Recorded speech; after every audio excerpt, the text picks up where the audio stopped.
All right, our final example, estimating population mean. Again, if you've read the question ahead of time, which I hope you will do, you will note that we are finding a confidence interval for the true mean. True mean meaning the mean for the entire population of elephants. All right, we're estimating the mean weight of an elephant. But anyway, since it's a confidence interval, the key question again is standard deviation. Is it from a population or a sample? And so therefore, we come back. Sorry, I went to the wrong slide here.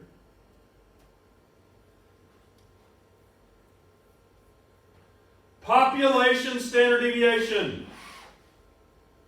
Okay, population standard deviation. Please don't think too much. Some of them are more obvious than others, all right? But that's a population standard deviation. Okay, so there again, we're over here on this half of the flow chart. Then we check to see if it's normally distributed. Is the population normally distributed? Please read. If you see anything exciting, let me know. I'm listening. Oh my goodness, look at that last sentence. What's it say there? It says, if the population is normally distributed. It said it's normally distributed, didn't it? That's pretty important, isn't it? Okay, so the standard deviation was for a population, and it did say normally distributed. Oh my goodness.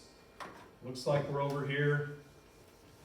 I should have erased this from the previous one. Looks like we're looking at the one with the Z in it, aren't we? All right. And notice also that the sigma that's in that formula over there is the symbol for the standard deviation of a population. Oh, that's cool, because it said population standard deviation, didn't it? Well, that's cool. All right, so there we go. This is the issue I see all the time. Well, they only sampled 6 elephants. That's less than 30. Never became an issue. Being normally distributed made the sample size a moot point. It took us straight to, there's an arrow here. I don't know if you can see it real. Maybe that's the problem. But anyway, normally distributed, yes, bang, formula, all right? How come they don't just always sample at least 30? It might be hard to round up 30 elephants, okay? So it just depends. But anyway, it's not a big deal. Here's our formula. So now it's time to plug the numbers in and crunch, plug and chug, as somebody once said. So the average weight of those 6 elephants, which would be the mean of the sample, X bar, was 12,200 pounds. You know the drill by now. I always save that multiplier from whatever table for last. The standard deviation for that population is 200, that's sigma, and 6 would be the n, wouldn't it? And then, of course, the z-score that we're going to plug into that formula would have to do with our good old friend, the standard normal bell curve, 0 in the middle. And we are looking for a 95% confidence interval, which is 0.95. And if we want the middle 95% of the bell curve, and the bell curve is symmetrical, then we'll cut that in half, right? So 95 over 2.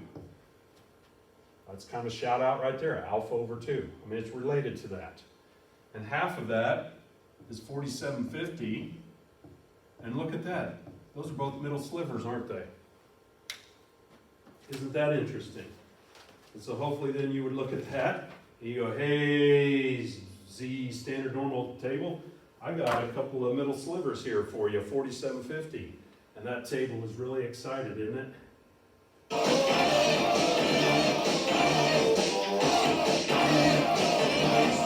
Table time! Middle sliver, 4750. It's right here. It lines up with 1.96. Cool. And there's the positive, and there's the negative. And you put it in there. And they're both built in, aren't they? And you know the deal. That number that follows the plus or minus is the margin of error, right? If I was going to guess the average weight of all elephants, I'd start with the 12,200 and then give or take. And the give or take would be the plus or minus. I guess I'll put that up here. 1.96 times 200 equals, divided by the square root of 6. Looks like we're given a give or take 160 pounds. I went ahead and rounded it to the nearest pound. There was 0.03 after that, not a big deal. All right, so once again, we'll get the lower end of our estimate by subtracting minus, right? And so that's 12,040. And the plus would be 12,360, and that would be a 95% confidence interval. And it's important to report the level of confidence because, of course, if you change the level of confidence, you change your z-score, which changes all the math, doesn't it? So it's always a good practice to make sure that you report the level of confidence that was used to build that particular interval. So there you go again, the 95% confidence interval, as on the board, as on the printout, as on the screen. There you go. So that's how you estimate the population mean. And again, the questions could either be a confidence interval or a sample size. Good luck to you all. That would be assignments 21 and 22. Assignment 23, we've decided to skip over. You notice on the target date calendar I gave you that that's listed as free, so everybody's going to get a 12 out of 12 on assignment 23. We're doing the best we can with the time we have.